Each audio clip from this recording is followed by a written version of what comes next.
الحمد لله نحمده ونستعينه ونستهديه ونستغفره ونؤمن به ونتوكل عليه ونعوذ بالله من شرور أنفسنا ومن سيئات أعمالنا من يهده الله فلا مضل له ومن يضلله فلا هادي له ونشهد أن لا إله إلا الله وحده لا شريك له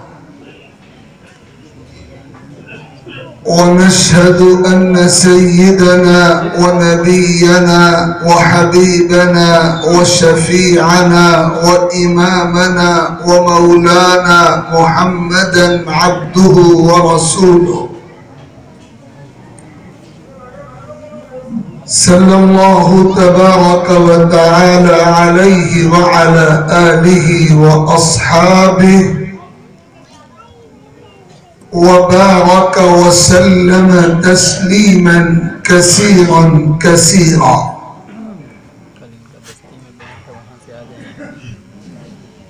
أما بعد فأعوذ بالله من الشيطان الرجيم. بسم الله الرحمن الرحيم.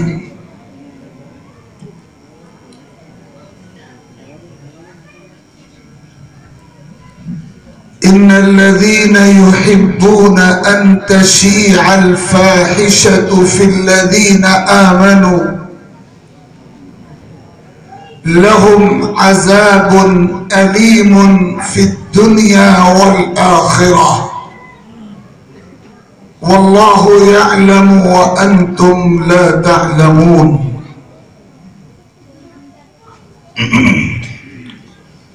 وقال تعالى والحافظين فروجهم والحافظات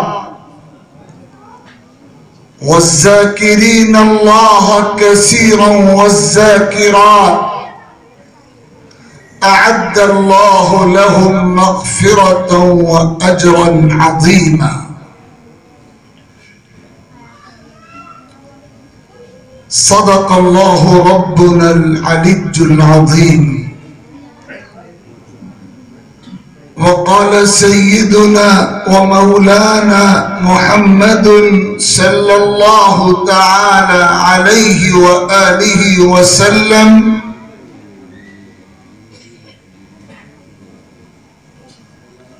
إن أخوف ما أخاف عليكم الزنا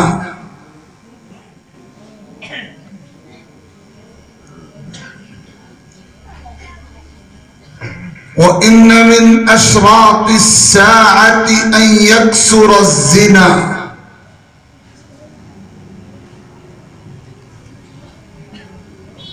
صدق رسول الله صلى الله عليه وسلم. قابل احترام صدر علی مقام حضرات علماء کرام، بزرگوں اور بھائیوں، اور اس بابرکت نورانی اجلاس کو سننے کی سعادت حاصل کرنے والی خواتین،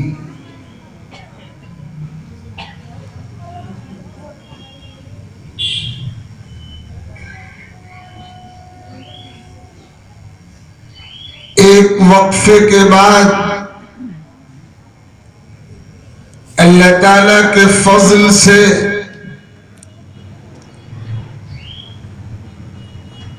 سلسلہ وار خطبات کے اس بابرکت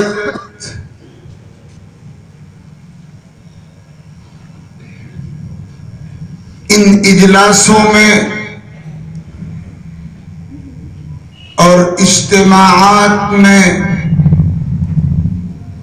ہم کو اور آپ کو شریک ہونے کی سعادت حاصل ہو رہی ہے۔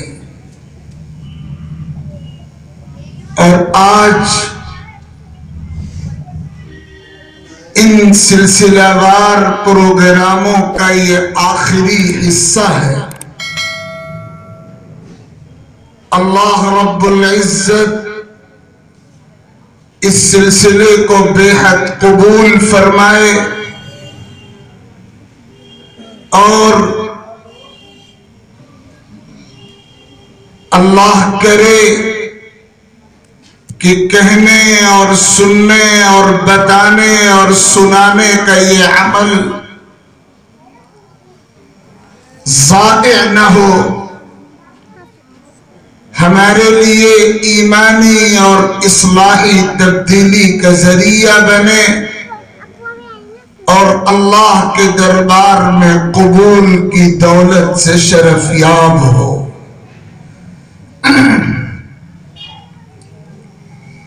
آج کی اس آخری مجلس کے لیے ذمہ داران و منتظمین نے جو عنوان اور موضوع متعین کیا ہے اس کا تعلق اسلام میں عفت و عصمت، حیا اور پردے اور پاک دامانی کے اس بابرکت نظام سے ہے جو دنیا کے تمام مذاہب میں اسلام کی ایک بنیادی امتیازی خصوصیت کا درجہ رکھتا ہے۔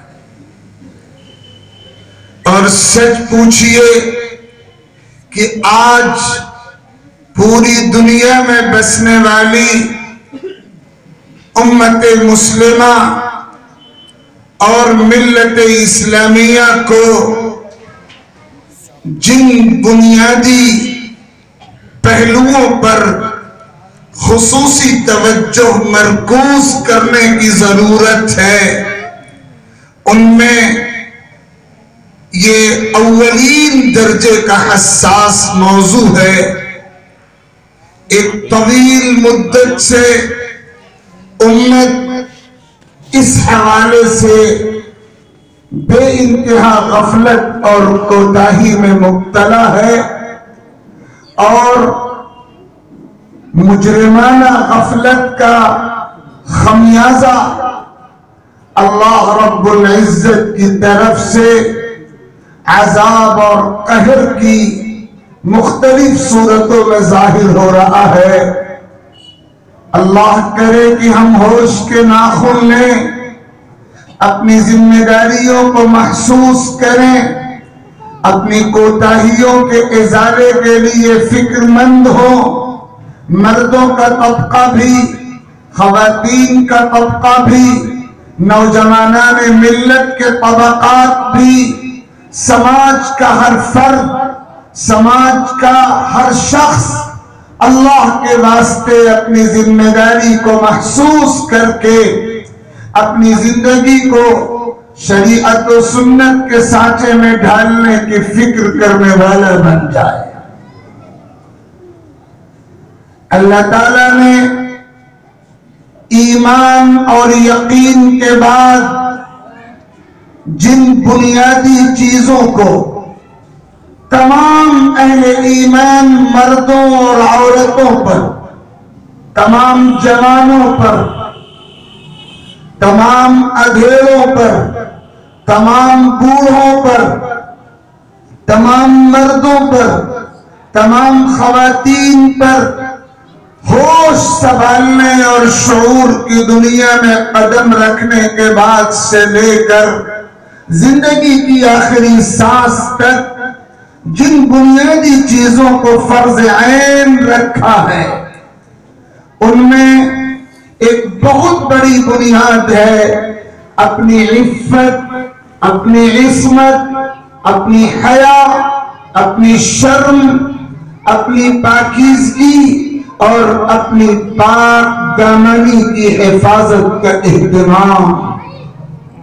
کسی مسلمان کے لیے زندگی کے کسی بھی مرحلے پر بے حیائی کی کسی بات کو، بے حیائی کے کسی عمل کو، بے راہ روی کی کسی حرکت کو، بدکاری کی کسی شکل کو، فحاشی اور عریانیت کے کسی عمل کو کسی بھی صورت میں جائز نہیں قرار دیا گیا، حرام قرار دے دیا گیا اے بدکاری کو، حرام قرار دے دیا گیا اے بے پردگی کو، حرام رکھا گیا اے بے شرمی کو، اور حرام رکھا گیا اے فحاشی کی چھوٹی بڑی خفیہ علانیہ تمام شکلوں اور صورتوں کو، جو الگ الگ ٹائٹلوں کے ساتھ اور الگ الگ عنوانوں کے ساتھ اور الگ الگ شکلوں کے ساتھ ہماری سماجی زندگی میں جڑ پکڑ چکی ہیں۔ ہم تو اس دین کے ماننے والے ہیں، اس اسلام کے حامل ہیں، اس دین کے امین ہیں، اس شریعت کو ماننے والے ہیں جس شریعت اور جس دین کے اولین حامل سرور کائنات جناب محمد رسول اللہ صلی اللہ علیہ وسلم کے قلب مبارک پر حیا اور عفت اور پاک دامنی اور پاکیزگی کے حوالے سے بار بار تعلیمات ربانی اور ہدایات خداوندی اور احکام الہی کا نزول ہوتا تھا، اور امت کو چوکنا کیا جاتا تھا، امت کو متوجہ کیا جاتا تھا۔ کبھی فرمایا جاتا تھا قد افلح المؤمنون، کامیابی ایمان والوں کا مقدر ہے، دنیا کی کامیابی بھی، آخرت کی کامیابی بھی، عالم برزخ و قبر کی کامیابی بھی ایمان والوں کا مقدر ہے۔ اور پھر بتایا گیا کہ سچے ایمان والے کون ہوتے ہیں، ان کی ادائیں، ان کے اوصاف، ان کی خصوصیات کیا ہوتی ہیں۔ والذین هم لفروجهم حافظون، جو اپنی شرمگاہوں کی حفاظت کرنے والے ہوتے ہیں، جو اپنے آپ کو زنا اور بدکاری سے بچانے والے ہوتے ہیں۔ یہ اعلان کیا جاتا تھا قرآن کے الفاظ کی صورت میں، اور کبھی بشارت سنائی جاتی تھی، مصدع سنایا جاتا تھا، نوید دی جاتی تھی، خوشخبری سنائی جاتی تھی۔ اے نبی بتا دیجئے کہ جو مسلمان مرد اپنی شرمگاہوں کی حفاظت کا اہتمام کریں گے، اور جو خواتین اپنی عفت و پاکیزگی کی حفاظت کریں گی، اللہ تعالیٰ نے ان کے لیے اجر اور مغفرت کا سامان اپنے دربار میں تیار کر رکھا ہے۔ والحافظین فروجهم والحافظات، اور آگے فرمایا اعد اللہ لهم مغفرۃ واجرا عظیما۔ اعلان ہوتا تھا حضور اکرم علیہ الصلوۃ والسلام کی زبانی امت کو بتایا جاتا تھا کہ اے نبی کی امت، اے اللہ پر ایمان رکھنے والے بندوں اور بندیوں، تم اگر اپنے ایمان کو سلامت رکھنا چاہتے ہو تو اپنی حیا کی حفاظت کرو، اپنی عفت و عصمت کی حفاظت کرو، اپنی آبرو کی حفاظت کرو، اپنی آبرو کے شیشے پہ بال مت آنے دو، اپنے آبرو کی چادر کو میلا مت ہونے دو، حفاظت کرو اپنی عفت و عصمت کی۔ وَلَا تَقْرَبُوا الزِّنَا إِنَّهُ كَانَ فَاحِشَةً وَسَاءَ سَبِيلًا، زنا کے قریب مت جانا، زنا کرنا تو دور کی بات ہے، زنا کے قریب مت جانا، یہ بے حیائی کا عمل ہے۔ نہ تمہاری شرمگاہ سے زنا کا صدور ہو، نہ تمہارے ہاتھوں سے زنا ہو، نہ تمہارے پیروں سے زنا ہو، نہ تمہاری نگاہوں سے زنا ہو، نہ تمہاری زبان کے بولوں سے زنا ہو۔ اپنے آپ کو زنا کے قریب بھی مت جانے دینا، یہ بے حیائی کا کام ہے، بدترین راستہ ہے، اللہ کے غضب کو دعوت دینے والا ہے، لعنت کا باعث ہے، نحوستوں کو جنم دینے والا عمل ہے۔ اور پھر فرمایا وَلَا تَقْرَبُوا الْفَوَاحِشَ مَا ظَهَرَ مِنْهَا وَمَا بَطَنَ، نہ کھلی ہوئی بے حیائیوں کے قریب جانا، نہ چھپی ہوئی بے حیائیوں کے قریب جانا۔ صحابہ کرام کا مجمع ہے،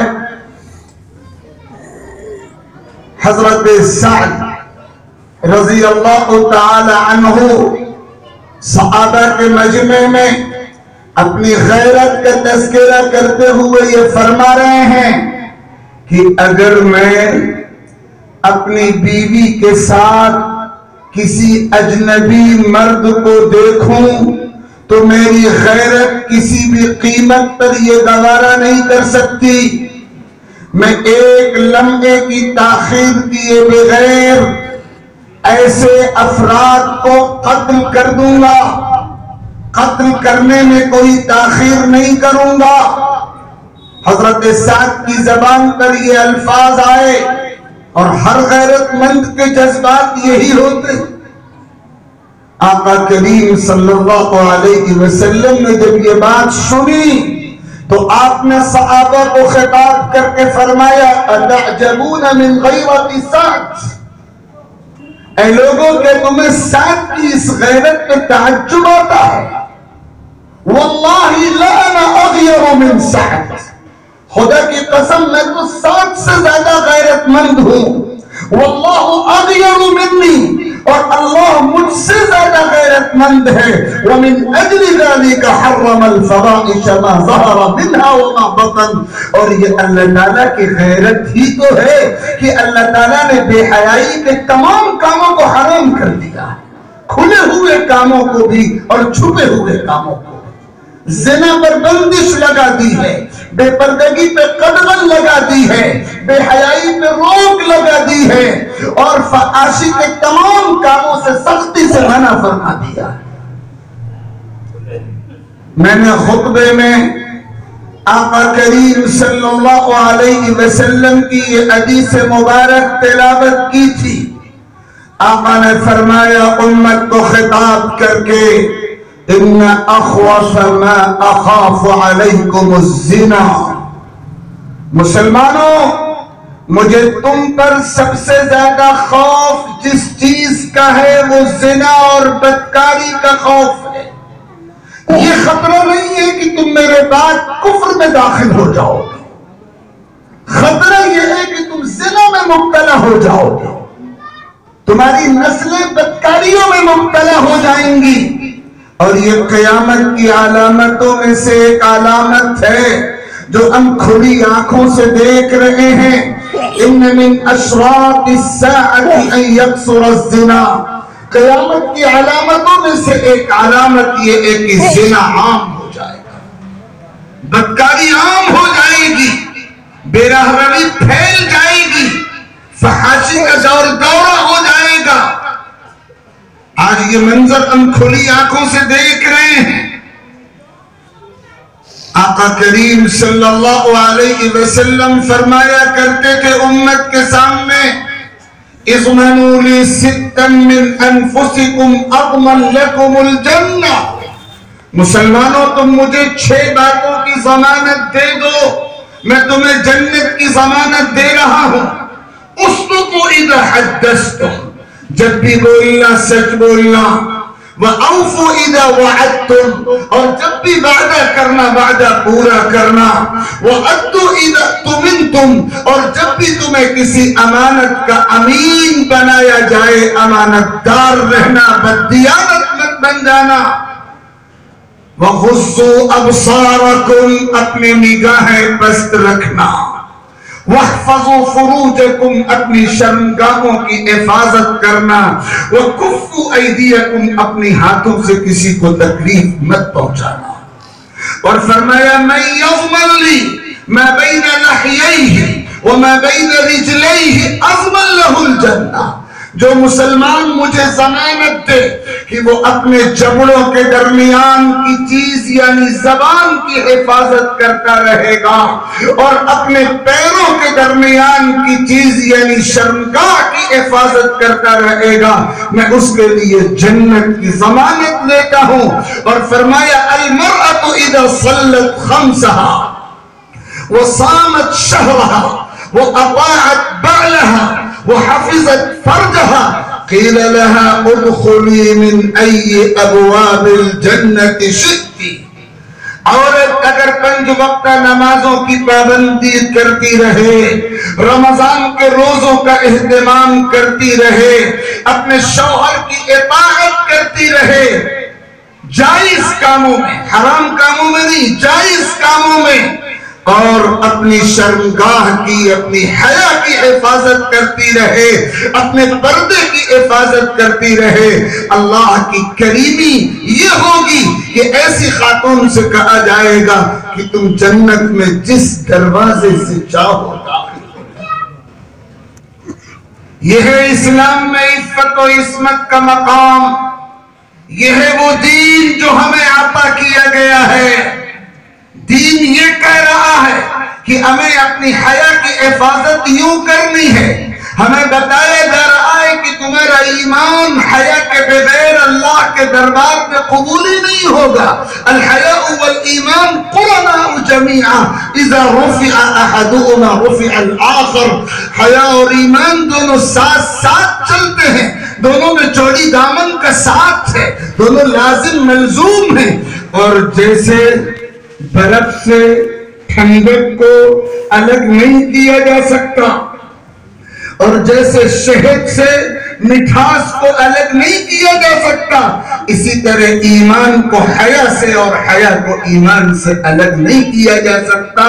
حیا اور ایمان دونوں میں چولی دامن کا ساتھ ہے۔ اگر ایمان سلامت ہے تو حیا سلامت رہے گی، اور اگر حیا سلامت ہے تو ایمان سلامت رہے گا۔ حیا ختم ہوگی تو ایمان رخصت ہو جائے گا۔ آج کی موجودہ صورتحال میں بہت لمبی گفتگو کا نہ تو موقع ہے اور نہ ضرورت ہے، ورنہ آیات قرآنیہ اتنی ہیں، احادیث نبویہ اتنی ہیں، صحابہ کرام کے اقوال اور سلف امت کے فرمودات اتنے ہیں کہ ان کو صرف نقل کیا جائے تو رات ختم ہو، گفتگو پوری نہ ہو۔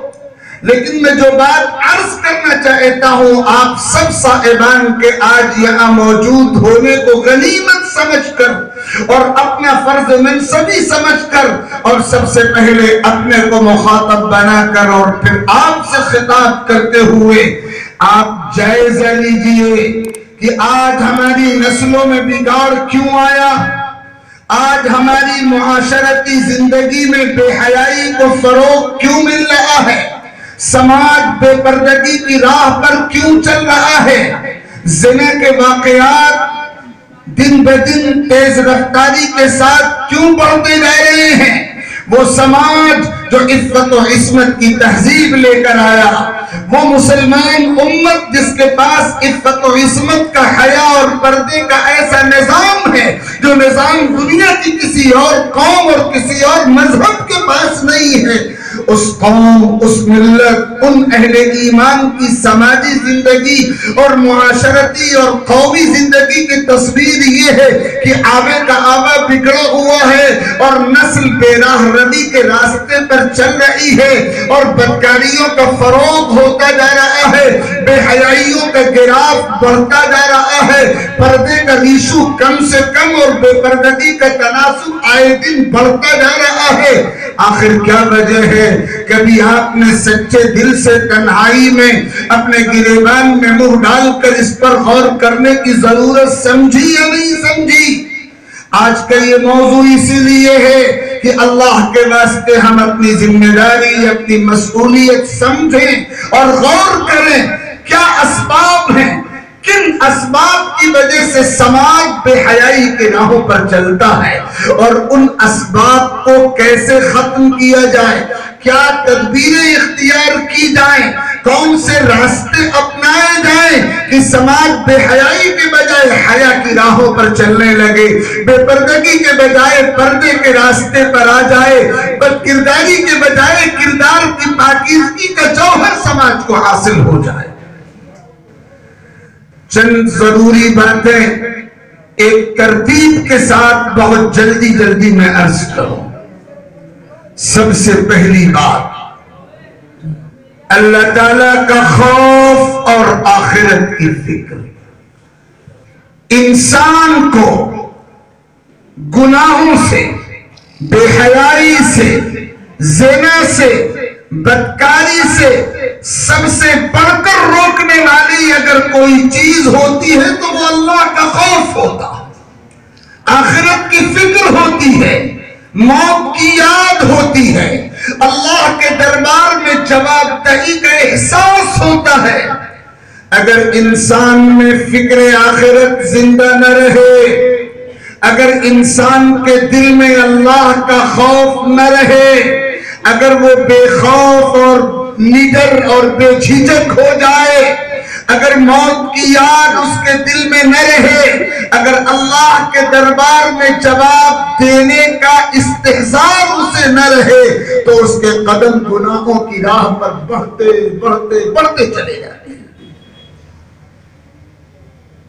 سیدنا حضرت یوسف علیہ السلام اللہ کے برگزیدہ پیغمبر ہیں، اور قرآن مجید میں 12ویں پارے میں شروع ہو کر 13ویں پارے میں ختم ہونے والی ایک سورت جو آدھے پارے سے زائد پر مشتمل سورت ہے، حضرت یوسف علیہ السلام کے تذکرے پر مشتمل، جس کا نام سورہ یوسف ہے۔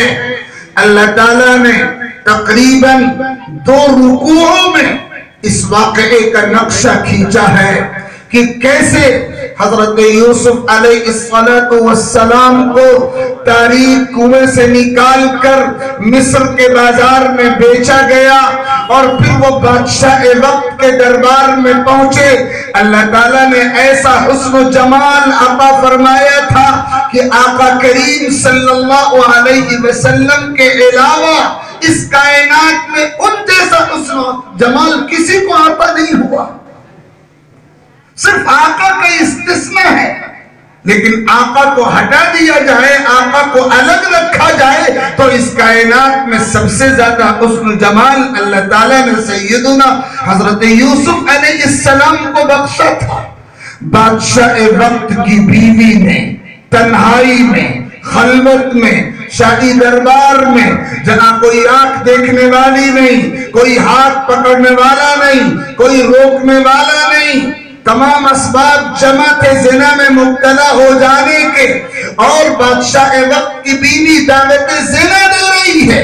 قرآن نے وہ الفاظ بھی نقل کیے ہیں، لیکن اللہ کے بندے سیدنا حضرت یوسف کے دل میں اللہ کا خوف کس قدر زندہ رہا ہوگا، آخرت کی فکر کتنی بیدار رہی ہوگی، اللہ کے دربار میں جواب دہی کا احساس کتنا مضبوط رہا ہوگا۔ انہوں نے فرمایا معاذ اللہ، اللہ کی پناہ، اللہ کی پناہ، میں یہ کام نہیں کر سکتا، میں اپنے دامن کو آلودہ نہیں کر سکتا، میں اپنے دامن کو تار نہیں کر سکتا، میں نے اب تک کی زندگی پاکیزگی کی زندگی گزاری ہے، میں اس کو آلودہ نہیں کر سکتا۔ اللہ کا خوف جب سینے میں پیدا ہوتا ہے تو گناہوں کی طرف قدم بڑھنے والے بھی ہوتے ہیں تو رک جاتے ہیں۔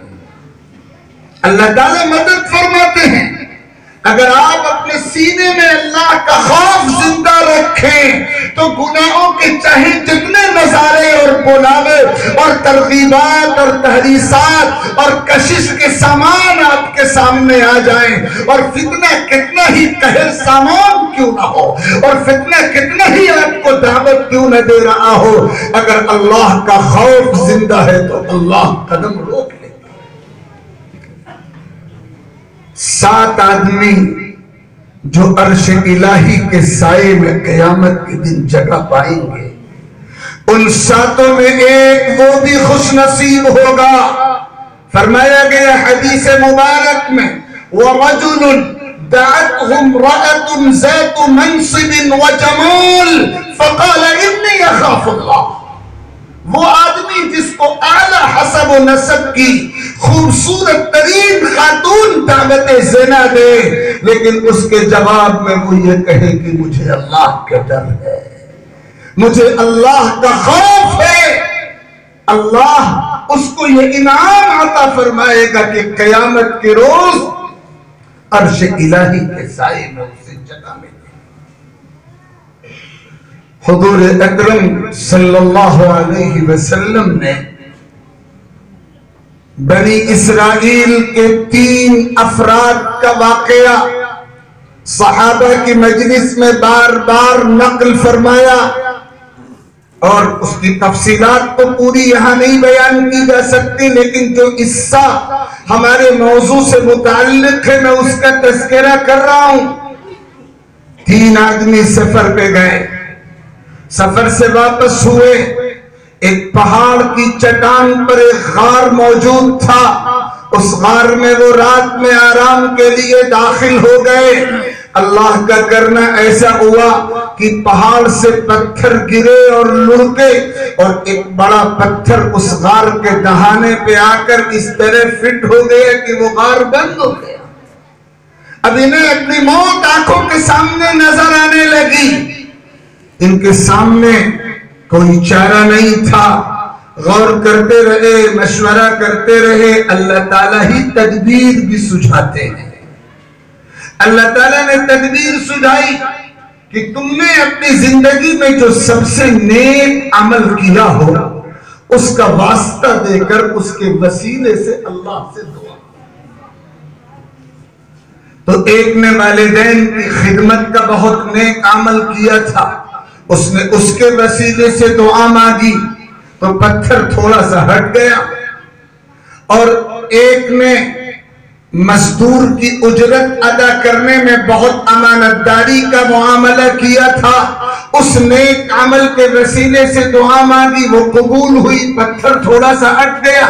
اور ایک وہ شخص تھا جس نے اللہ تعالیٰ کے دربار میں ہاتھ اٹھائے اور یوں دعا مانگنے لگا، اے اللہ میری چچا زاد بہن تھی، بہت خوبصورت، حسین و جمیل، مجھے اس سے بے پناہ محبت تھی اور وہ میرے قریب نہیں آتی تھی. اور ایک بار اسے پیسوں کی ضرورت پڑی، مجبوری میں وہ مجھ سے مانگنے آئی. میں نے شرط لگا دی زنا اور بدکاری کی، مجبوراً وہ تیار ہوئی، میں نے پیسے دیے. اور جب میں نے زنا کا عملی ارادہ کیا تو وہ کانپنے لگی اور رونے لگی اور یوں کہنے لگی کہ تمہیں اللہ کا واسطہ اپنی عفت و عصمت کی حفاظت کرو، میں نے آج تک یہ گناہ نہیں کیا ہے. بس وہ لمحہ تھا، اے میرے رب کی آپ کا خوف میرے سینے میں سما گیا، آپ کا خوف میرے وجود پر مسلط ہو گیا اور میں وہاں سے الگ ہو گیا. اور میں نے گناہ کا وہ عمل نہیں کیا، میں نے پیسے بھی اس کو دیے اور توبہ کی، اے اللہ اگر میں نے یہ کام آپ کی رضا کے لیے کیا ہے تو یہ مصیبت دور کر دیجیے. اللہ تعالیٰ نے دعا قبول کی، وہ پتھر ہٹ گیا اور یہ تینوں صحیح سالم نکلا.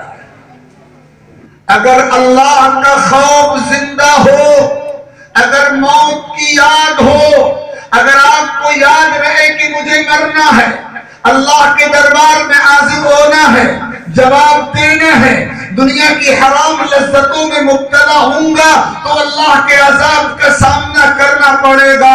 اگر یہ حقیقت یاد رہے تو قدم گناہ کے راستے پر نہیں چلیں گے، اللہ روک دیں گے. یہ ہے پہلی تدبیر. اس لیے میں آپ سب سے یہ عرض کرتا ہوں بطور خاص نوجوانوں سے، اللہ کا خوف اپنے سینے میں پیدا کرو. دنیا کی رنگ رلیوں میں وقت ضائع مت کرو. یہ مت سمجھو کہ دنیا میں مستقل رہنا ہے. دنیا کا قیام عارضی ہے، چند روزہ ہے، یہاں سے رخصت ہونا ہے. یہ دار العمل ہے، امتحان کا مقام ہے.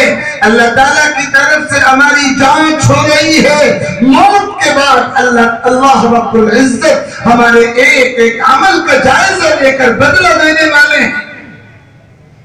تو یہ سب سے پہلی بنیاد ہے اللہ کا خوف اور آخرت کی فکر۔ دوسری چیز، اور یہ دوسری بات جو میں اب عرض کرنے جا رہا ہوں، یہ سب سے اہم بات ہے، اور اگر میں آج صرف کسی ایک بات کو موضوع بنا کر گفتگو کرتا اور بات ختم کر دیتا تو بھی موضوع کا حق ادا ہو جاتا۔ یہ اتنی اہم بات ہے۔ اپنی نگاہوں کی حفاظت۔ سماج میں بے حیائی کا گراف بدنگاہی کے عمل سے بڑھتا ہے، اور یہ ایسا گناہ ہے، یہ ایسا گناہ ہے، اللہ معاف کرے، اچھے اچھے دیندار بھی اس گناہ میں مبتلا۔ دیندار اس معنی کر کہ دنیا انہیں دیندار سمجھتی ہے، ورنہ حقیقت میں جو اس گناہ میں مبتلا ہو وہ اللہ کے دربار میں مجرم ہے، دیندار نہیں۔ اچھے اچھے لوگ جن کو دنیا دیندار سمجھتی ہے، بزرگ سمجھتی ہے، جن کی عمریں گزر گئیں، جوان بوڑھے ادھیڑ سب کے سب بدنگاہی کے جرم میں مبتلا۔ یہ آنکھ جو اللہ تعالیٰ نے ہم کو عطا فرمائی ہے، یہ اتنی قیمتی نعمت ہے کہ ہم اس کی قدر و قیمت کا اندازہ نہیں لگا سکتے۔ حدیثوں میں تو اس نعمت کے لیے ایسا لفظ آیا ہے کہ قربان چاہیے ان الفاظ پر۔ ایک حدیث پاک میں آقا کریم صلی اللہ علیہ وسلم فرماتے ہیں کہ اللہ تعالیٰ نے فرمایا من سلبت کریمتی فصبر اسقته علیہم الجنہ۔ کریمتین فرمایا گیا آنکھوں کو، میں جس کی سب سے محبوب اور عزیز دونوں چیزوں کو چھین لوں، یعنی جس کی بینائی ختم کر دوں یا جس کی نگاہ کمزور ہو جائے اور وہ صبر کر لے اپنی بینائی ختم یا کمزور ہو جانے پر، میں اس کے بدلے میں اسے جنت عطا کر کے رہوں گا۔ یہ ہے اتنی عظیم نعمت۔ سماج میں بدکاری اور زناکاری کی پہلی سیڑھی ہوتی ہے بدنگاہی۔ فرمایا گیا حدیث پاک میں النظرۃ سہم مسموم من سہام ابلیس، بدنگاہی شیطان کے زہر آلود تیروں میں سے تیر ہے۔ زنا کا آغاز بدنگاہی سے ہوتا ہے، اور اسی لیے قرآن مجید میں اللہ تعالیٰ نے اپنے حبیب عالی مقام صلی اللہ علیہ وسلم کو حکم دیا کہ آپ مردوں سے الگ فرما دیجئے اور خواتین سے الگ فرما دیجئے۔ قل للمؤمنین یغضوا من ابصارہم وَيَحْفَظُوا فُرُوجَهُمْ، آپ ایمان والے مردوں سے فرمائیے اپنے نگاہوں کو نیچی رکھو، اپنی شرمگاہوں کی حفاظت کرو، اسی میں تمہاری پاکیزگی ہے، جو کچھ تم کرتے ہو اللہ کو خبر ہے۔ وَقُلْ لِلْمُؤْمِنَاتِ، ایمان والی عورتوں سے الگ فرما دیجئے يَغْضُضْنَ مِنْ أَبْصَارِهِمْ وَيَحْفَظْنَ فُرُوجَهُنْ وَلَا يُبْدِينَ زِينَتَهُنْ، اپنی نگاہوں کی حفاظت کریں، اپنی شرمگاہوں کی حفاظت کریں، اپنی زینت اجنبی مردوں کے سامنے ظاہر نہ کریں۔ حضرت امام غزالی رحمت اللہ تعالی علیہ فرمایا کرتے تھے کہ اللہ تعالیٰ نے اس آیت میں عجب انداز اختیار فرمایا۔ آیت کے شروع میں اللہ تعالیٰ کا انداز اور ہے، اور آیت کے بیچ میں اللہ تعالیٰ کا اسلوب اور ہے، اور آیت کے آخر میں اللہ کا لہجہ اور ہے۔ آیت کا آغاز ہوتا ہے تأدیب سے، ادب سکھایا جا رہا ہے، تربیت کی جا رہی ہے، ٹرینڈ کیا جا رہا ہے۔ اپنی نگاہوں کو نیچی رکھو، اپنی شرمگاہوں کی حفاظت کرو، یہ تربیت ہے، یہ ٹریننگ ہے، یہ ادب سکھایا جا رہا ہے۔ اور اس کے بعد اگلے ٹکڑے میں اللہ تعالیٰ نے لہجہ بدلا اور تنبیہ کا لہجہ اختیار کیا، وارننگ کا لہجہ اختیار کیا۔ ذَلِكَ أَزْكَىٰ لَهُمْ، تمہاری پاکیزگی اسی صورت میں ہے، تم پاک صاف اسی وقت ہوگے تم پاک دامن اسی وقت ہوگے. خبردار رہو جب تک تم اپنی نگاہوں اور شرمگاہوں کے حوالے سے حفاظت کے تعلق سے حساس نہیں ہوگے تم پاک دامن نہیں ہو سکو. اور پھر آیت کے آخر میں اللہ تعالیٰ نے تہدید، ڈرانے اور دھمکانے کا انداز اختیار کیا ہے. ان اللہ خبیر بما یصنعون، جو کچھ تم کرتے ہو اللہ کو پوری خبر ہے. تم اگر بدنگاہی کرو گے اللہ کے رجسٹر سے اور اللہ کے کیمرے سے وہ بدنگاہی چھپ نہیں سکے گی. تم بند کمرے میں حرام کرو، مجمع عام میں حرام کرو، خلوت میں کرو، جلوت میں کرو، اللہ کو سب کچھ خبر ہے. ریکارڈ ہو رہا ہے، وہ میدان محشر میں تمہارے سامنے ہے. ہمارے اکابر میں ایک بہت بڑے امام گزرے ہیں، امام ابن القیم رحمہ اللہ تعالی. وہ فرمایا کرتے تھے اپنے شاگردوں کو خطاب کر کے، اے لوگو، جو شخص اپنے دین کی حفاظت کرنا چاہتا ہے، جو شخص اپنے دین کی حفاظت کرنا چاہتا ہے وہ 4 چیزوں کی حفاظت کرے. سب سے پہلے اپنی نگاہ کی حفاظت کرے، اور دوسرے نمبر پہ اپنے فکر و خیال کی حفاظت کرے، اور تیسرے نمبر پہ اپنی زبان کی حفاظت کرے، اور چوتھے نمبر پہ اپنے پیروں کی حفاظت کرے. قدم، نگاہ کو بچائیے نامحرموں اور اجنبیوں پر نظر ڈالنے سے، بدنگاہی سے، اور فکر و خیال کو بچائیے غلط افکار اور شہوت پسندانہ خیالات سے، اور زبان کو بچائیے غلط بولوں سے، اور قدم کو بچائیے منکر کی راہ پر چلنے سے. اس کے بغیر ایمان محفوظ نہیں رہے گا. صحابہ کرام کے چھوٹے چھوٹے مکانات تھے مدینہ المنورہ میں. مکانوں میں بیٹھک نہیں بن پاتی تھی، اس لیے وہ بیٹھک کے لیے راستے پر جگہ بنا کر بیٹھ جایا کرتے تھے. آقا کریم صلی اللہ علیہ وسلم نے دیکھا کہ راستہ ہے، مرد بھی گزرتے ہیں، عورتیں بھی گزرتی ہیں، اور انہی راستوں پہ مکان والوں نے بیٹھکیں بنا رکھی ہیں. تو آقا نے فرمایا خبردار بیٹھک اندر بناؤ، بات چیت اندر کرو.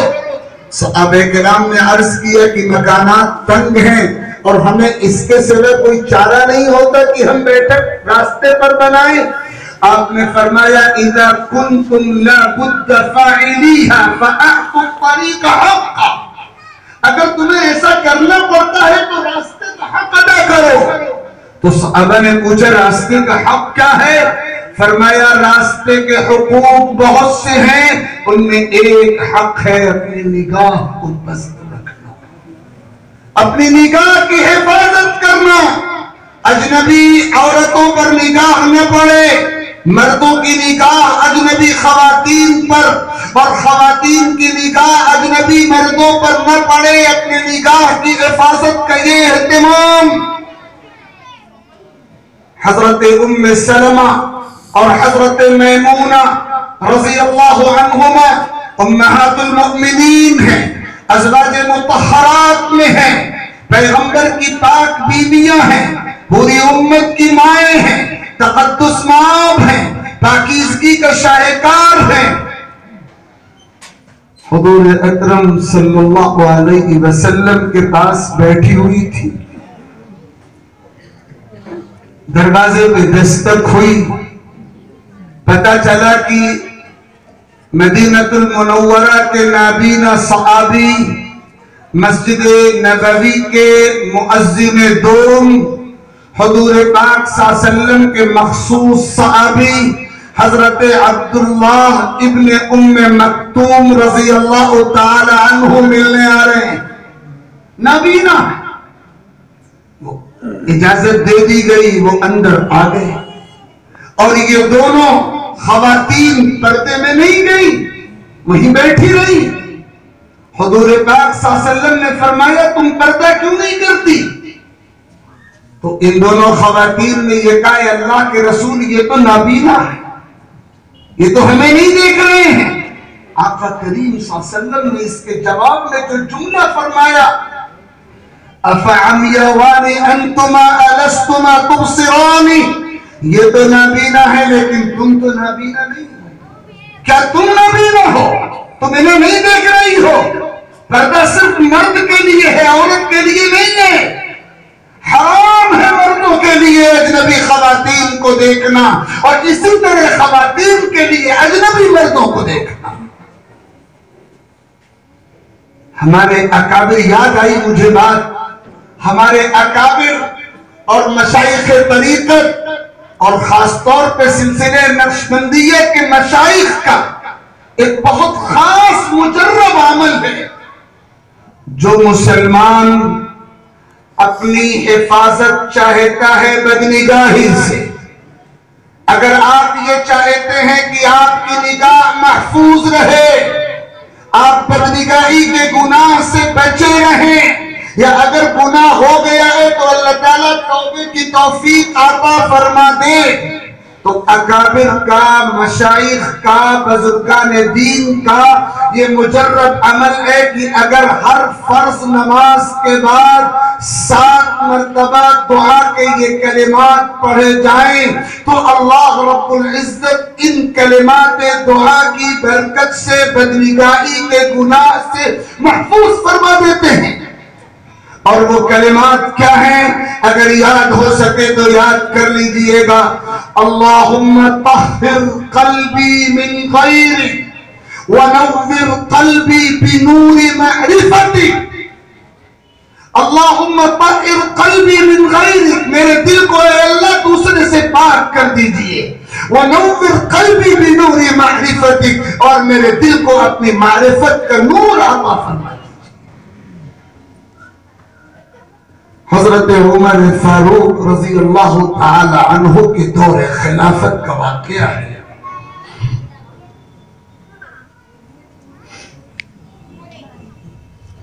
مجاہدین اسلام دنیا کے مختلف علاقوں میں جہاد کی مہم پر ہیں۔ شام کے علاقے میں عیسائیوں سے مقابلے کے لیے مسلمانوں کی فوجیں مورچے پر ڈٹی ہوئی ہیں۔ حضرت ابو عبیدہ ابن الجراح رضی اللہ تعالی عنہ جلیل القدر صحابی ہیں، اور اتنے عظیم المرتبت صحابی ہیں کہ آقا کریم صلی اللہ علیہ وسلم فرماتے تھے لِكُلِّ أُمَّةٍ أَمِينٌ وَأَمِينُ هَذِهِ الْأُمَّةِ ابو عبیدہ۔ ہر امت میں ایک امانتدار انسان ہے، اور میری امت کا سب سے امانتدار انسان ابو عبیدہ۔ ان کی کمانڈری میں ایک لشکر شام کے ایک عیسائی علاقے میں ایک بڑے قلعے کا چاروں طرف سے محاصرہ کیے ہوئے، عیسائیوں کا گروہ شہر کے اندر، قلعہ بند شہر کے اندر محصور ہے، اور باہر سے مسلمانوں کی فوجوں نے گھیر رکھا۔ ہفتے گزر گئے، مہینے گزر گئے، قلعہ فتح نہیں ہو رہا۔ مسلمان پریشان ہیں کہ کیا معاملہ ہے، قلعہ فتح کیوں نہیں ہو رہا؟ اور اندر جو عیسائیوں کی فوج تھی، اس قلعہ بند شہر کے باشندے وہ بھی پریشان کہ اب تو صورتحال لمبی ہوتی جا رہی ہے، اور اب تو ہمیں سرنڈر کرنا ہی پڑے گا، اور قلعہ مسلمانوں کے سپرد کرنا ہی پڑے گا، سلح کرنی ہی پڑے گی۔ تو انہوں نے ایک چال چلی، شاطر دماغ لوگ تھے، انہوں نے ایک سازش رچی۔ ان کے چند شاطر دماغ لوگ اکٹھا ہوئے، اور انہوں نے یہ طے کیا کہ ہم مسلمانوں کے پاس جائیں، توجہ سے سنیے، ہم مسلمانوں کے پاس جائیں اور ان سے یہ کہیں کہ ہم قلعہ خالی کر رہے ہیں، دروازہ کھول رہے ہیں، آپ قلعے میں داخل ہو جائیں، ہم سرنڈر کر رہے ہیں، مصالحت کر رہے ہیں، آپ قلعے پر قابض ہو جائیے اور ہمیں یہاں امن کے ساتھ رہنے دیجیے۔ ہم یہ کہیں، اور دوسری طرف انہوں نے یہ سازش کی اور یہ طے کیا کہ جس وقت قلعے کا دروازہ کھولا جائے اور مسلمان قلعے کے دروازے سے اندر داخل ہو کر شاہی محل تک جائیں تو کئی کلومیٹر دور جو سڑک ہے، جو روڈ ہے اور جس کے دونوں طرف بازار ہے، تو وہاں پورے روڈ پر دونوں طرف خوبصورت نوجوان زیب و زینت اختیار کی ہوئی بے پردہ حسین و جمیل عورتیں اور لڑکیاں کھڑی کر دی جائیں، تاکہ جب یہ مسلمان فوجی قلعے میں داخل ہوں تو یہ کئی مہینوں سے محاذ جنگ پر ہیں، اپنے بال بچوں اپنے وطن سے دور ہیں، جب یہ ان خواتین کو دیکھیں گے تو خواتین کی طرف لپکیں گے۔ جو بھی فاتح قوم ہوتی ہے دنیا کی وہ عیاشیاں کرتی ہے، انہوں نے مسلمانوں کو بھی ایسی ہی لوگوں پر قیاس کیا تھا کہ داخل ہوں گے اور خواتین کو دیکھیں گے تو لپکیں گے، بدکاری میں مبتلا ہوں گے، زنا میں مبتلا ہوں گے، اور ادھر ہماری فوج تیار ہوگی اور جب مسلمان مجاہدین عورتوں میں مشغول ہوں گے تو ہم پیچھے سے انہیں دبوچ لیں گے اور ایسا زوردار حملہ کریں گے کہ وہ بچ نہیں سکے۔ یہ سازش کی اور یہ سازش سیکرٹ رکھی، خفیہ رکھی، اور اس کے بعد ان کے چند نمائندے قلعے سے نکل کر مسلمانوں کی فوج میں آئے، حضرت ابو عبیدہ ابن الجراح رضی اللہ عنہ سے ملے اور یہ کہنے لگے کہ ہم اب تھک چکے ہیں اور ہمارے پاس اسباب ختم ہو چکے ہیں اور ہم صلح کے لیے آئے ہیں، ہم صلح کرتے ہیں، قلعہ آپ کے حوالے کرتے ہیں اور کل صبح ہم قلعے کا دروازہ کھول دیں گے، آپ پرامن طریقے سے داخل ہو جائیے اور قبضہ کر لیجئے، لیکن ہمیں یہاں رہنے دیجئے۔ حضرت ابو عبیدہ نے ان کی بات سنی اور رضامندی کا اظہار فرمایا۔ اب وہ لوگ چلے گئے اور اگلی صبح کا وقت طے ہو گیا۔ حضرت ابو عبیدہ کو اللہ تعالیٰ نے ایسی فراست عطا فرمائی تھی جو کم لوگوں کو حاصل ہوتی ہے۔ سچے مومن کو فراست کا عجم مقام حاصل ہوتا ہے، وہ دور کی چیزوں کو بہت قریب دیکھ لیا کرتا ہے۔ حضرت ابو عبیدہ نے منتخب صحابہ کرام سے اس موقع پہ ان عیسائیوں کے جانے کے بعد یہ فرمایا تھا کہ مجھے کوئی گہری سازش نظر آتی ہے، یہ لوگ اب تک قلعہ چھوڑنے کو تیار نہیں تھے، اچانک یہ قلعہ چھوڑنے کو تیار ہے، مجھے گہری سازش نظر آتی ہے۔ پھر حضرت ابو عبیدہ نے خطبہ پڑھا اور خطاب فرمایا مجاہدین کو، میں اللہ کا شکر ادا کرتا ہوں کہ اس نے ہم کو یہ فتح عطا فرمائی کہ دشمن خود اپنی مرضی سے یہ قلعہ ہمارے سپرد کرنے کے لیے تیار ہو گیا ہے، لیکن میری فراست یہ کہہ رہی ہے، میری چھٹی حس یہ کہہ رہی ہے کہ اس میں کوئی نہ کوئی سازش ضرور ہے۔ اب وہ سازش کیا ہے یہ اللہ کے علم میں ہے، لیکن مجھے بروقت قرآن کی ایک آیت یاد آتی ہے۔ آپ لوگ جب کل صبح قلعے میں داخل ہوں تو یہ آیت پڑھتے ہوئے اپنی نگاہ نیچی رکھ کر داخل ہوں۔ قل للمؤمنین یغضوا من ابصارہم ویحفظوا فروجہم، اے نبی ایمان والوں سے کہیے اپنی نگاہیں نیچے رکھیں اور شرمگاہوں کی حفاظت کریں۔ بس آپ اسی آیت کو اپنا وظیفہ بنا لیجئے، کل صبح کوئی اور وظیفہ نہیں ہوگا، یہی وظیفہ ہوگا اے مجاہدو۔ جب تم قلعے میں داخل ہوگے یہی آیت پڑھتے ہوئے جاؤ گے، نگاہیں نیچی رہیں گی، میری آنکھیں دیکھ رہی ہیں، اللہ تمہاری مدد کر کے رہے گا۔ اگلی صبح بھی آئی، قلعے کے دروازے کھل گئے، مجاہدین داخل ہوئے اور سازش کے مطابق قلعے کے مین دروازے سے لے کر شاہی محل تک دونوں طرف خوبصورت مزین زیب و زینت اختیار کی ہوئی دعوت زنا دیتی ہوئی خواتین اور لڑکیوں کا ہجوم تھا، لیکن مجاہدین اسلام کا یہ قافلہ جو صحابہ پر اور صحابہ کی تیار کی ہوئی ٹیم پر مشتمل تھا اور جس کی قیادت اللہ کا ایک ولی کر رہا تھا، حضرت ابو عبیدہ کر رہے تھے، قرآن کی وہی آیت وہی وظیفہ پڑھتا ہوا نگاہیں نیچی کرتا ہوا داخل ہوا اور شاہی محل تک پہنچ گیا۔ اور کیا مجال اسلامی فوج کے کسی سپاہی نے کسی عورت پر نظر بھیجا، ایک نگاہ غلط انداز میں نہیں ڈالی۔ یہ تھی نگاہ کی حفاظت اور یہ تھا ان کا تقویٰ اور یہ تھا ان کے اندر کا ایمان، ان کے اندر کا کردار۔ تاریخ کے کتابوں میں لکھا ہوا ہے کہ پورا مجمع عیسائیوں کا حیران تھا کہ یہ دنیا کی عجب انوکھی فاتح قوم ہے۔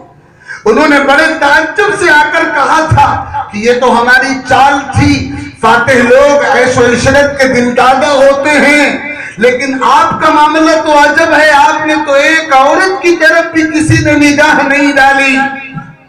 حضرت ابو عبیدہ نے کہا تھا ہم اس نبی کے امتی ہیں جو اس کائنات کو حیا کا نظام دینے آیا تھا، ہم اس دین کے نمائندے ہیں، اس شریعت کے نمائندے ہیں جس کا بنیادی پیغام ہے عفت، عصمت، آبرو کی حفاظت، پاک دامانی، پاکیزگی، اپنے پردے اور اپنی حیا کی حفاظت۔ اللہ تعالیٰ یہ کردار عطا فرماتا ہے اپنے ان بندوں کو جو بندے اللہ کی راہ پر چلنے کا عزم رکھتے ہیں۔ ہمارے استاد مفکر اسلام حضرت مولانا سید ابو الحسن علی ندوی رحمہ اللہ تعالی نے ایک مرتبہ اپنے خطاب میں فرمایا، مجھے یاد ہے حضرت نے فرمایا، میں پوری بات سناؤں جو حضرت نے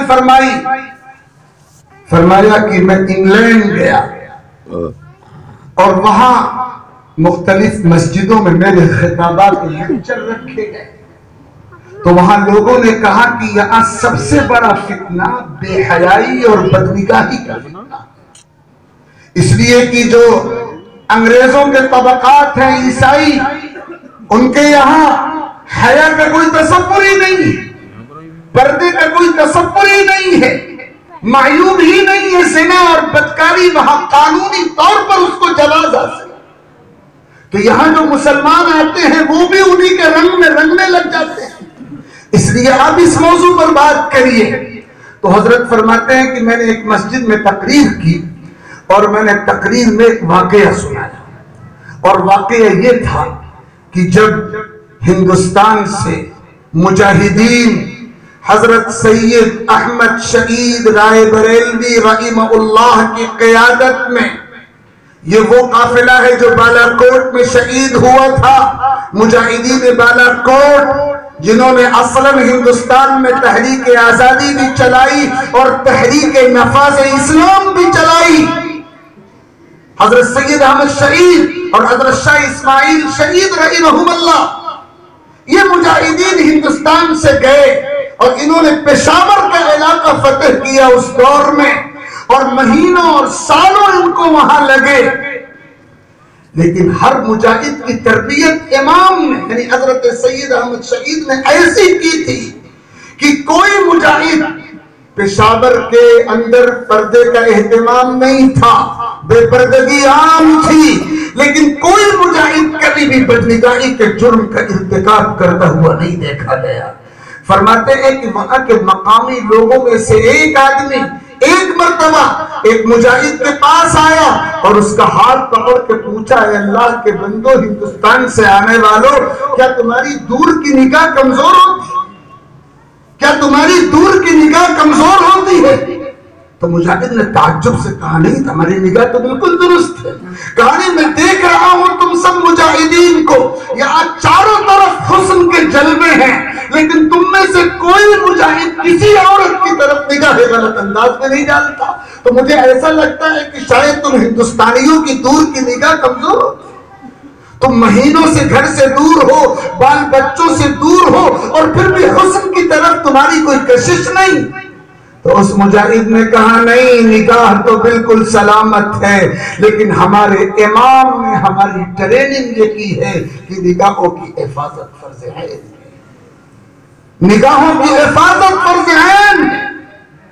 حجۃ الوداع میں حضور اکرم صلی اللہ علیہ وسلم سواری پر سوار ہیں اور پیچھے آپ کے چچا زاد بھائی حضرت فضل ابن عباس رضی اللہ عنہما بیٹھے ہوئے ہیں.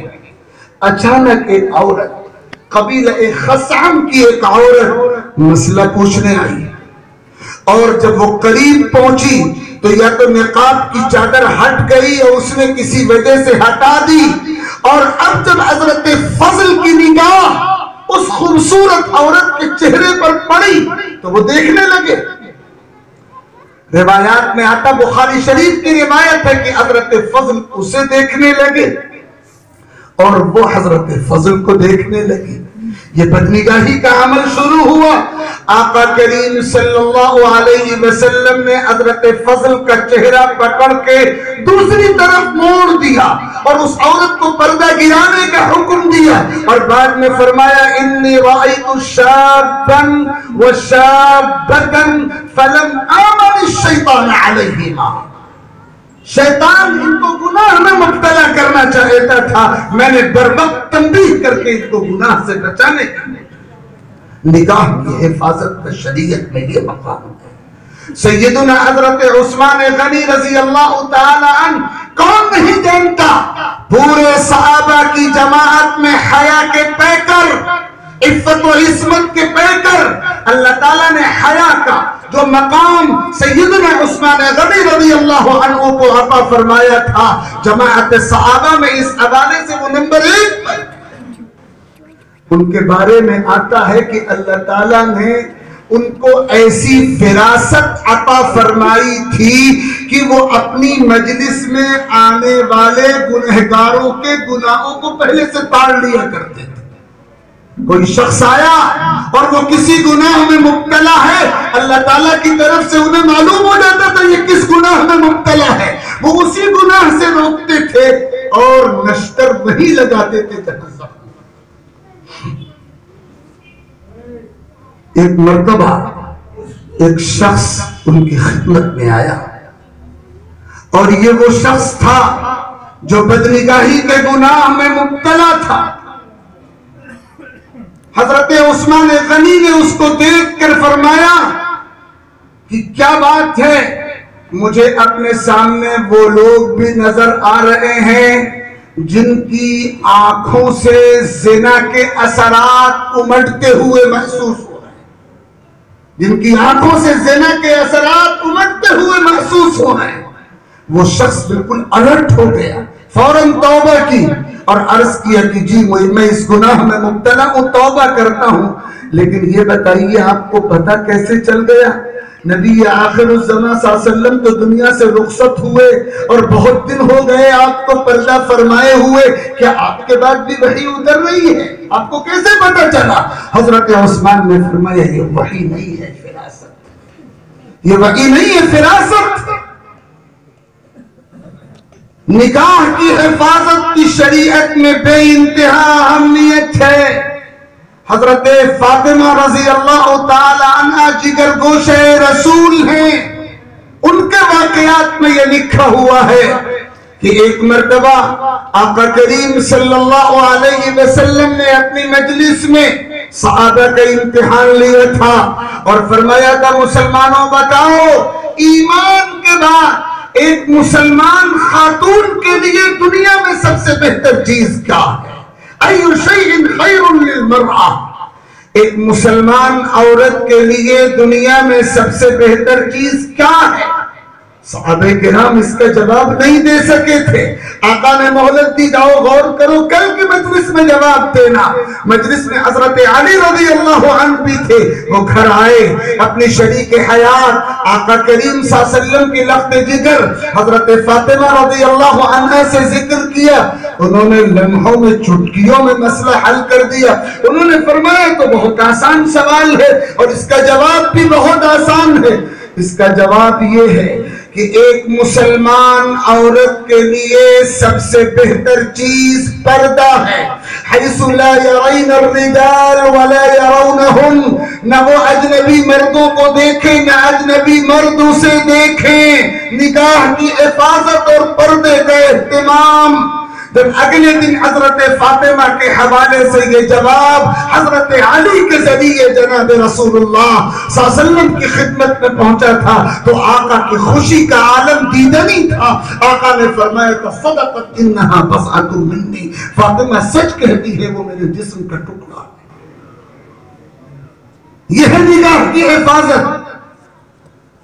حضرت عبید ابن عمیر رضی اللہ تعالی عنہ مکہ المکرمہ کے باشندے ہیں، مشہور تابعی ہیں. ان کا یہ واقعہ عجیب و غریب ہے. مجھے یاد آیا ان کے دور میں انتہائی خوبصورت خاتون مکہ المکرمہ میں شادی شدہ رہا کرتی تھی، جسے اپنے حسن و جمال پر ناز تھا، اور اس نے بطور فخر کے ایک مرتبہ اپنے شوہر کے سامنے یہ کہا کہ کون ہے جو میرے حسن و جمال کی تاب لا سکے. تو ان کے شوہر نے کہا کہ ہاں، مکے میں ایک اللہ کا بندہ عبید بن عمیر ہے جو کبھی اجنبی عورتوں پر نگاہ ڈالنا بھی گوارا نہیں کرتا، وہ کبھی بھی تمہارے حسن سے مرعوب نہیں ہو سکتا. اس خاتون نے اپنے شوہر سے اجازت چاہی کہ اگر تم اجازت دو تو میں کوشش کر کے دیکھوں. اس کو اپنے حسن پہ زیادہ ہی ناز رہا ہوگا. وہ گئی مسجد حرام میں. ایک طرف حضرت عبید بن عمیر تشریف فرما تھے. اس عورت نے اشارہ کیا کہ میں تنہائی میں ایک کونے میں آپ سے مسئلہ پوچھنا چاہتی ہوں، مجمع عام میں مسئلہ نہیں پوچھ سکتی. حضرت عبید کنارے ہو گئے ایک کونے میں، اور اس کے بعد اس عورت کے مسئلہ پوچھنے کے بجائے اپنی نقاب کی چادر الٹ دی اور اپنا خوبصورت چہرہ حضرت عبید کے سامنے کیا اور انہیں زنا کی کھلم کھلے دعوت دی. حضرت عبید نے اس کے جواب میں کیا فرمایا؟ حضرت عبید نے فرمایا کہ تم میرے چند سوالوں کا جواب دے دو، اگر تم جواب دے دو گی تو پھر تم جیسا چاہو گے ویسا ہوگا. پہلا سوال، اگر تمہاری موت کا وقت آ جائے اور ملک الموت تمہاری روح قبض کرنے کے لیے تمہارے سرہانے کھڑا ہو تو کیا تم اس وقت یہ گوارا کرو گی کہ تمہارے ساتھ زنا کیا جائے؟ ہم تو اپنے الفاظ میں وہ درد لا ہی نہیں سکتے جو درد عبید بن عمیر کے لہجے میں رہا ہو. کیا تم اس وقت گوارا کرو گے کہ زنا کیا جائے؟ وہ کانپ اٹھی. اس نے کہا نہیں. عبید نے کہا اچھا تمہارا انتقال ہو جائے تمہیں قبر میں دفن کر دیا جائے اور منکر نکیر سامنے سے آ رہے ہوں اور اس موقع پر تمہارے ساتھ زنا کیا جائے، کیا تم گوارا کرو گی؟ وہ اور کانپ اٹھی اور اس نے کہا نہیں. حضرت عبید نے فرمایا میدان محشر قائم ہو اور نفسی نفسی کا عالم ہو، ہر انسان پریشان ہو اور اس موقع پر تم سے زنا کیا جائے، کیا تمہیں یہ گوارا ہوگا؟ وہ زار و قطار رونے لگی. روایات میں آتا ہے اس نے ایسی سچی توبہ کی کہ پھر اس کے بعد کبھی اس کو بے پردہ نہیں ہوا. یہ ہوتا ہے نکاح کی حفاظت کا انعام. حضرت امام غزالی فرمایا کرتے تھے مسلمانوں، اگر تمہیں بد نگاہی کی خطرناکی معلوم ہو جائے تو تم اپنی آنکھوں کی جگہ آگ کے انگارے رکھنا گوارا کرو گے، بدنگاہی کا عمل کرنا گوارا نہیں کرو گے۔ ہمارے اکابر میں حضرت خواجہ قطب الدین بختیار کاکی رحمت اللہ علیہ مشہور مشائخ اہل دل بزرگوں میں گزرے ہیں۔ ہزار بندگان خدا کو ان کی صحبت سے کیسا فیض ہوا ہے یہ تاریخ کا روشن حصہ۔ ان کی وفات ہوئی، دور تھا اس دور میں خاندان التمش کی بادشاہت کا، سلطان شمس الدین التمش بادشاہ تھا اس ملک کا، وہ شاگرد تھا حضرت خواجہ قطب الدین بختیار کاکی رحمہ اللہ کا، مرید تھا ان کا۔ حضرت خواجہ قطب الدین کا جنازہ لایا گیا، ہزار انسانوں کا ہجوم۔ نماز جنازہ سے چند منٹ پہلے ایک نوجوان مجمع کو چیرتا ہوا آگے آیا اور اس نے مجمع کو خطاب کر کے کہا، حضرت نے وفات سے پہلے ایک وصیت کی تھی اور میں چاہتا ہوں کہ یہ وصیت مجمع عام میں سب کو سنا دی جائے۔ نماز جنازہ سے پہلے اس وصیت پہ عمل ہونا چاہیے۔ وہ وصیت کیا ہے؟ حضرت نے وصیت کی کہ میری وفات کے بعد میری نماز جنازہ وہی شخص پڑھائے گا جس میں 4 خصوصیات پائی جائیں۔ سب سے پہلی خصوصیت، پوری زندگی کبھی اس کی تکبیر اولی فوت نہ ہوئی ہو، تکبیر اولی فوت نہ ہوئی ہو۔ دوسری خصوصیت، کبھی اس کی تہجد قضا نہ ہوئی ہو۔ تیسری خصوصیت، کبھی اس کی عصر کی سنتیں نہ چھوٹی ہو، کبھی اس کی عصر کی سنتیں نہ چھوٹی ہو۔ اور چوتھی خصوصیت، کبھی اس کی آنکھوں نے بدنگاہی نہ کی ہو، کبھی اس کی آنکھوں نے بدنگاہی نہ کی ہو۔ مجمع میں بڑے بڑے علماء، مشائخ اور نہ جانے کس کس مرتبے کے لوگ تھے، لیکن کوئی ہمت نہیں کر سکا کہ وہ آگے آئے کہ مجھ میں یہ 4 خصوصیات ہیں، میں امامت کا اہل ہوں۔ جب بہت دیر گزر گئی تو سلطان دہلی شمس الدین التمش روتا ہوا آگے بڑھا اور اس نے حضرت خواجہ قطب الدین بختیار کاکی کی لاش کو مخاطب کر کے کہا کہ حضرت آپ تو دنیا سے چلے گئے اور مجھے بھرے مجمع میں رسوا کر دیا، الحمدللہ یہ 4 خصوصیات مجھ میں موجود ہیں۔ میری کبھی تکبیر اولی فوت نہیں ہوئی، کبھی تہجد فوت نہیں ہوئی، کبھی عصر کی سنتیں فوت نہیں ہوئی، اور کبھی میں نے کسی نامحرم پر نظر نہیں ڈالی، میں اہل ہوں۔ اس نے نماز جنازہ پڑھا۔ وہ جو فارسی کا مصرع ہے، لذیذ بود حکایت دراز تر گفتم، موضوع ایسا تھا کہ بات لمبی ہوتی چلی گئی۔ نگاہوں کی حفاظت کا اہتمام یہ بنیادی تدبیر ہے آج کے موجودہ معاشرے میں۔ جب تک نگاہوں کی حفاظت کے اہتمام کے ہم عادی نہیں بنیں گے اور بدنگاہی سے اپنے آپ کو بچانے کی فکر نہیں کریں گے، اس وقت تک سماج میں پھیلنے والی بے حیائیوں کے گراف کو کم نہیں کیا جا سکتا۔ یہ 2 باتیں تو کسی قدر تفصیل سے ہو گئیں، اب 2-3 باتیں صرف جلدی آپ سن لیں۔ تیسری بات، نکاح میں تاخیر کا جو چلن اور نکاح کو مشکل بنانے کا جو چلن ہمارے سماج میں پھیل چکا ہے، اس نے سماج میں بے حیائی اور زنا کی جڑوں کو مضبوط کیا۔ نکاح کو آسان بنایا جائے اور نکاح میں جلدی کی جائے۔ سیدنا حضرت علی کو خطاب کر کے آقا کریم نے فرمایا تھا، یا علی ثلاث لا تؤخرها، الصلاة اذا اتت، والجنازة اذا حضرت، والأيم اذا وجدت لها كفوا۔ تین چیزوں کو کبھی لیٹ مت کرنا.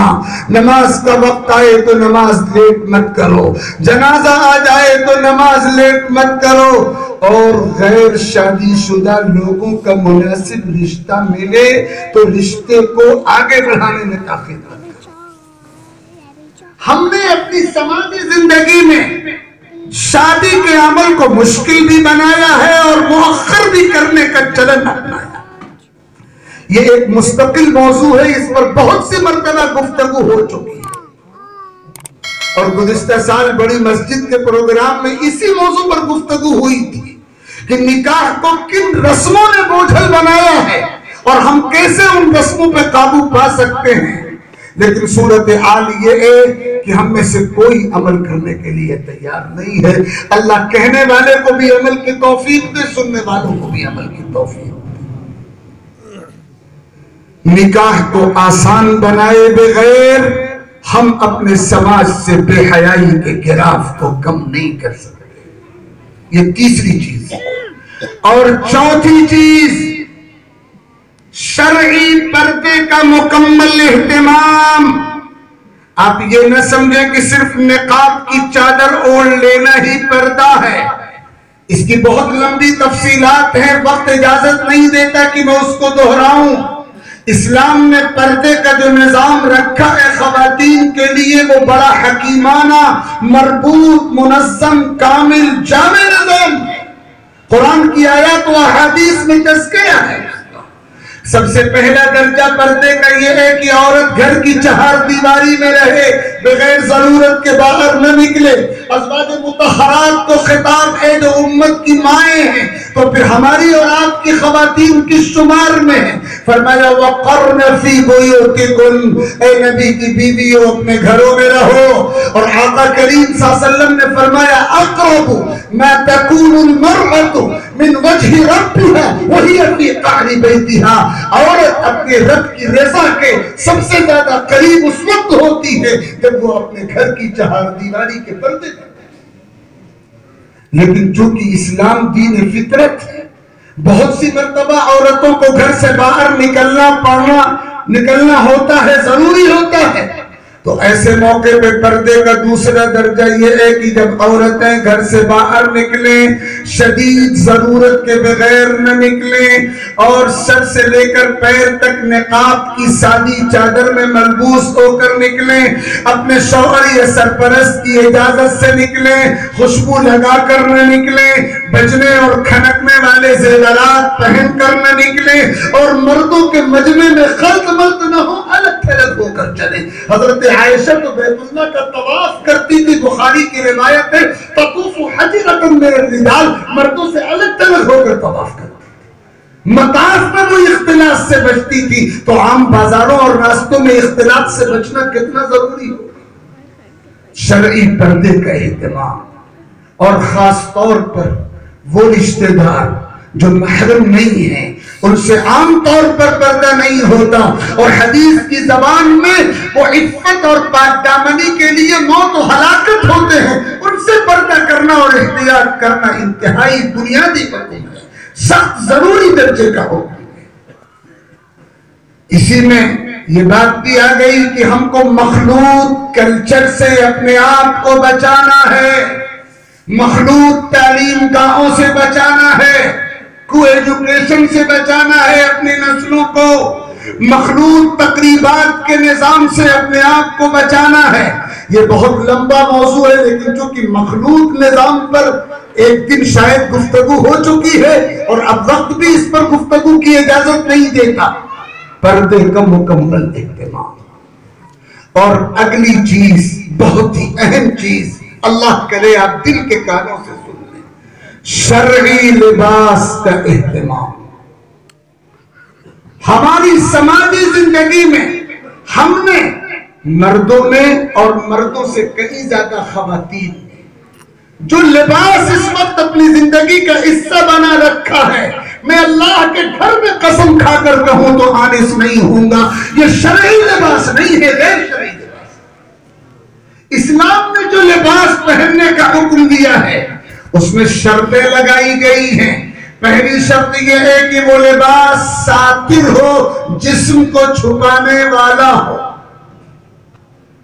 ہمارے مردوں اور خواتین کے لباس میں ایسے کٹ ہوتے ہیں جو جسم کو چھپاتے نہیں، نمایاں کر رہے ہوتے۔